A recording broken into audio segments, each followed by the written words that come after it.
को लेकर सरकार की सिफारिश पे सुप्रीम कोर्ट का जो फैसला आया, उस फैसले का सबसे पहले विरोध करने का काम आपकी भारत आदिवासी पार्टी के सांसद राजकुमार रोज ने किया है लोकसभा में। और मैंने आह्वान किया था, मैंने जितने जो क्षत्रिय संगठन बने हुए हम सबसे आह्वान किया था कि अरावली को बचाना, क्योंकि अरावली में हमारे पुरखों का खून बहा हुआ है। यहाँ ये हमारे ऐतिहासिक पहाड़ियां हैं, ये पहाड़ियां नहीं, पत्थर नहीं है। और इसलिए मैंने कहा था पार्लियामेंट के अंदर भाजपा के सरकार को कि आप इन अरावली, इन पहाड़ी जल जंगल जमीन को आप संसाधन मानते हो, हम इनको पूर्वज मानते हैं, अपना देवता मानते हैं। मानते नहीं मानते? आ डोंगरा ही, ये पहाड़ हैं, ये नदियां हैं, इनको अपन क्या मानते हैं? पूर्वज मानते हैं, देवता मानते हैं। अपन कोई शुभ काम करने के लिए जा रहे हैं, अगर किसी की बारात जा रही है, बीच में नदी पड़ती है, तो रोक के अपन नारियल फोड़ते नहीं फोड़ते? आज फोड़े नहीं फोड़े? आप फोड़े? अगर हम कहीं जा रहे हैं और विशेषकर जब शादी के लिए जाते हैं तो बीच में कोई नदी आती है तो वहां रोकते बारात रोक के इस नदी के दर्शन करते हैं, आराधना करते हैं, नारियल अगरबत्ती लगाते हैं, फिर जाते हैं। तो ये भारत आदिवासी पार्टी इस प्रकृति को, जल जंगल जमीन को पूर्वज मानती है, और ये तानाशाही सरकारें इस जल जंगल जमीन को क्या मान रही है? संसाधन मान रही है, और संसाधन मान के बड़े बड़े उद्योगपतियों को देने का काम करती है। अरावली के लिए जो कानून आया, मतलब जो सुप्रीम कोर्ट का जो फैसला आया, इसको आपको समझने की जरूरत है। अगर ये अरावली नहीं रहती तो शायद भील समुदाय का अस्तित्व भी नहीं रहता। और भील समुदाय की अगर बात करें हम लोग, तो ये अरावली पर्वत श्रृंखला जब गुजरा थे, इसके बाद विंध्याचल में टच में चले गए, महाराष्ट्र मध्य प्रदेश से इसी इलाके के अंदर विशेषकर जो काल रहा, उस काल के दौरान जितने भी जो युद्ध हुए, और युद्ध में भारी संख्या में हमारे पुरखों की सेना हुआ करती थी, और कई बलिदान दिए, कई युद्ध जीते, और उस बात के लिए हम गौरवान्वित महसूस करते। दूसरी ओर आज हमें पीड़ा है, आज हमें दुख है, तकलीफ है, और इन दुख और तकलीफ के साथ गुस्सा भी है। और वो गुस्सा और तकलीफ इस बात का है कि इस क्षेत्र के गौरवशाली इतिहास को, इतिहास के स्वर्णिम अक्षरों में लिखाने का जिस समुदाय का योगदान रहा, और उस भील समुदाय के साथ आज इस क्षेत्र के अंदर छुआछूत, भेदभाव, हीन भावना की सोच, शोषण की नीति, एट्रोसिटी, हमारी बहन बेटियों के साथ गलत दुर्व्यवहार, और हमारे जल जंगल जमीन को हड़पने का जो षड्यंत्र किया जा रहा है। मैंने दो बात बोली कि हमें गौरवान्वित महसूस हो रहे हैं। गौरवान्वित इसलिए महसूस हो रहे हैं कि क्षेत्र के इतिहास में जितने भी युद्ध हुए, और युद्ध में कहे कि बप्पा रावल से लगा के महाराणा प्रताप तक, महाराणा कुंभा थे, महाराणा सांगा हो, इन सब के साथ भीलों की सेना कंधे से कंधा मिला के रही। उस बात पे गौरव है, हमें गर्व है। लेकिन तकलीफ इस बात की है कि आज आजाद भारत में उस समुदाय के साथ हीन भावना की दृष्टि से देखा गया। आज क्या स्थिति बन रही है? मैं कुंभलगढ़, राजसमंद, गोगुंदा, इस इलाके का कभी हम न्यूज़पेपर में पढ़ते हैं कि आदिवासी समुदाय का सरपंच है, एससी समुदाय का सरपंच है, सरपंच तो भेड़ बकरी चला रहा है और कोई ठेकेदार सरपंच पंचायत चला रहा है। ये हालात बना रखे। कभी हम देखते हैं कि किसी घर के आगे से कोई निकली आदिवासी और उसको मारपीट करके मार दिया जाता है। कभी हम देखते हैं कि छुआछूत, भेदभाव, शोषण की नीति से किसी के साथ एट्रोसिटी होती है। मैं उन लोगों के लिए कहना चाहूंगा कि आप जिस इतिहास में गर्व महसूस करते हो, उस इतिहास को स्वर्णिम अक्षरों में लिखाने का काम इसी समुदाय ने किया है। जो आज आप तोहीन की भावना से, हीन भावना से देखते हो, उसी समुदाय की वजह से आप गर्व महसूस करते हो। आज इस क्षेत्र का इतिहास इसलिए पूरे विश्व में जाना जाता है, उस पर गर्व महसूस किया जाता है। और इतिहास में यह कहा जाता है कि अकबर एक ऐसा आक्रमणकारी था कि पूरे देश के राजाओं को उसने अपने अधीन किया। पूरे देश के राजाओं को, या तो युद्ध लड़के उनको हरा के अधीन किया, या फिर वो स्वयं समझौते के तहत उनके अधीन चले गए। लेकिन हमारे इस मेवाड़, इस क्षेत्र के लिए कहा जाता है कि एकमात्र राजा था जिसने अकबर की अधीनता स्वीकार नहीं की थी।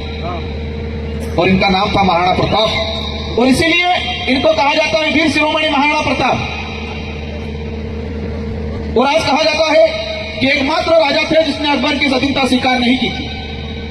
मैं आपके सामने सवाल करना चाहूंगा, कुछ बताना चाहूंगा कि क्या महाराणा प्रताप के पास ऐसी कौन सी सेना थी, ऐसी कौन सी तोपें थी, ऐसे कौन से हथियार थे कि पूरे देश के सारे राजाओं ने के पास नहीं थे, जिस वजह से वो हार मान के अकबर की अधीनता स्वीकार कर ली? क्या ऐसा था? ऐसी कौन सी फौज थी, कौन सी तोहफे थी कि जो अकबर की सेनाओं को भगाने में काम आई? कौन से ऐसे हथियार थे जो पूरे अखंड भारत के दूसरे राजाओं के पास नहीं थे? महाराणा प्रताप के साथ भीलों की सेना थी, और वो भीलों की सेना इस अरावली प्रवर श्रृंखला में गुरिल्ला युद्ध पद्धति को जानती थी। और गुरिल्ला युद्ध पद्धति से हमने खारवा से लगा के अधिकतर युद्ध जीतने का काम किया। महाराणा प्रताप के सामने कौन आया था? अकबर का सेनापति आया था जिसका नाम था मान सिंह। महाराणा प्रताप के दो भाई थे, शक्ति सिंह और जगमाल। महाराणा प्रताप के सगे भाई थे शक्ति सिंह और जगमाल। वो स्वयं अकबर के लिए मान सिंह से जाके मिल गए थे। महाराणा प्रताप के लिए इतिहास में कहा जाता है कि जंगलों में गए, घास की रोटियां खाई, भील समुदाय आदिवासी समुदाय के बीच में रहे। वो घास की रोटियां क्या थी? जो आज मिलेट्स बोला जाता है, रागी, दरी, मतलब कहा जाता है मिलेट्स। बाजार वाले लोग, बड़े बड़े लोग कहते हैं कि मिलेट्स की रोटी खाओ, वही मिलेट्स थी, घास की रोटी। हमारे बाप दादा हमानी रोटी, कोरीनी रोटी, बाजरीनी रोटी, कड़ी रोटी खाता था। हम इतिहास के पन्नों में पढ़ते हैं, वीर विनोद में पढ़ते हैं कि महाराणा प्रताप जब जंगलों में या युद्ध की तैयारी के लिए या कहीं जाते थे, प्रवाह करते थे, ठहरते थे, तो इनके 4 प्रहर हुआ करते थे। 4 प्रहर मतलब चारों दिशा में उनके सैनिक पहरेदारी करते थे कि कोई दुश्मन आ तो नहीं रहा है। तो 3 प्रहरों में भीलों के सैनिक खड़े रहते थे और 1 प्रहरों में चुंडावत खड़े रहते थे। 4 दिशा में 4 प्रहर बना के रखते थे महाराणा प्रताप। तो 3 दिशाओं में भीलों के सैनिक खड़े रहते थे और 1 दिशा में चुंडावत के सैनिक खड़े रहते थे। महाराणा प्रताप के लिए जो भोजन के बारे में हम पढ़ते हैं, अगर कोई भील समुदाय का व्यक्ति भोजन बना के अगर सीधा लेके जाएगा तो वो किसी उनके जो जांच करने वाले रहते थे, कोई जहर तो नहीं मिलाया, अगर भील समुदाय का व्यक्ति लेके आया है तो वो जांच नहीं कराते थे। और आज ऐसे संगठन जो महाराणा प्रताप की जयकारे लगाते हैं, हमें भी गर्व है महाराणा प्रताप पे, लेकिन आप महाराणा प्रताप की जयकारे लगा के भीलों के लोगों पे अत्याचार करते हो तो मेरी नजर में वो नहीं हो सकते। मेरी नजर में उनके तुम सम्मानजनक नहीं हो। और इसीलिए मेवाड़ का जो राज चिन्ह है, एक तरफ भीलों का सैनिक, एक तरफ राजपूत सैनिक खड़ा है। और आज क्या हो रहा है? महाराणा प्रताप के साथ उनके भाई शक्ति सिंह और जगमाल नहीं थे, उस समय भील आदिवासी खड़ा था उनकी। और मैं आज तक का इतिहास उठा के देख लो कि सेना अधिकतर किस लिए भर्ती होती है? तनख्वाह के लिए। तो मान सिंह की सेना हो या इस अखंड भारत की किसी भी राजा की सेना हो, औरंगजेब की सेना हो, अकबर की सेना हो, अधिकतर सेना तनख्वाह पे आती थी। या किसी छोटे राजा की टुकड़ी आती थी तो वो जागीरदारी मिले यूं करके आती थी। लेकिन महाराणा प्रताप के साथ तनख्वाह वाली सेना नहीं थी, स्वाभिमान वाली सेना थी, और वो अधिकतर भील समुदाय के साथ थी। क्योंकि तनख्वाह वाली सेना होती तो हम हल्दीघाटी का युद्ध नहीं जीत पाते। स्वाभिमान के लिए लड़े थे, इस भूमि के लिए लड़े थे। और क्या स्थिति बना रखी है?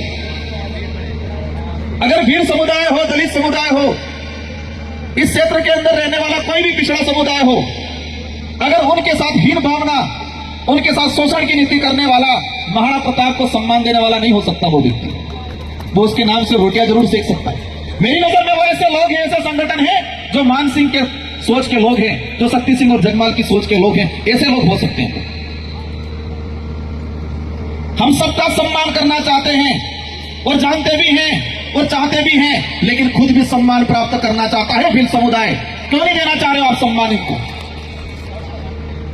आज इस क्षेत्र के अंदर जमीनें हड़पी जा रही है, लालच में शराब नशे पत्ते में डुबा के कुंभलगढ़ इस राजसमंद की धरती पे अगर पिछले 20 साल का डाटा निकाल लिया जाए, 20 साल का डाटा निकाल लिया जाए, तो सैकड़ों आदिवासी भीलों की जमीनें हड़पी गई है और उसमें अधिकतर काम पुलिस प्रशासन ने किया है बीच में दिलाने का काम। उदयपुर के अंदर देखा है घटनाक्रम हुआ, हत्या का मुकदमा दर्ज हुआ, फंसाया क्योंकि उसके हकदार थे, उन्होंने गुनाह किया था, उनको होना था, और उनके रिश्वत में क्या लिया, जमीन ली। ऐसे लोग वर्दीधारी जो सत्यमेव जयते की बात करते हैं, ये लोग ऐसे शोषणकारी सोच वाले लोग हैं। और ऐसी शोषणकारी सोच कहां से पनप रही है, ऐसी शोषणकारी सोच जहां से पनप रही है वहां पर हम वार करना चाह रहे हैं और उन्हें खान में बंद करवाने काम करना चाह भारत आदिवासी पार्टी। आज ये अरावली पर्वत श्रृंखला, एक बात हमें जाननी पड़ेगी, जितना खानवा से लेकर दियर तक के युद्ध में भीलों का योगदान रहा और पूरे अखंड भारत में गुरिल्ला युद्ध फेमस हुआ, और गुरिल्ला युद्ध शायद मेरी जो जानकारी के हिसाब से किसी भी राजा ने कहीं पर भी गुरिल्ला युद्ध नहीं अपनाया। महाराणा प्रताप के वक्त और महाराणा प्रताप से पहले कुंभा के वक्त से गुरिल्ला युद्ध पद्धति अपनाई गई और उससे पूरे देश के राजाओं ने सीखा बाद में, और आज कई प्रशासन में लोग सीखते हैं गुरिल्ला युद्ध पद्धति क्या थी। तो जितना योगदान भील सैनिकों का रहा, इतना ही योगदान इन अरावली की पहाड़ियों का रहा।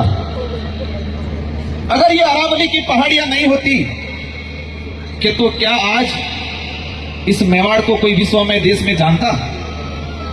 क्यों?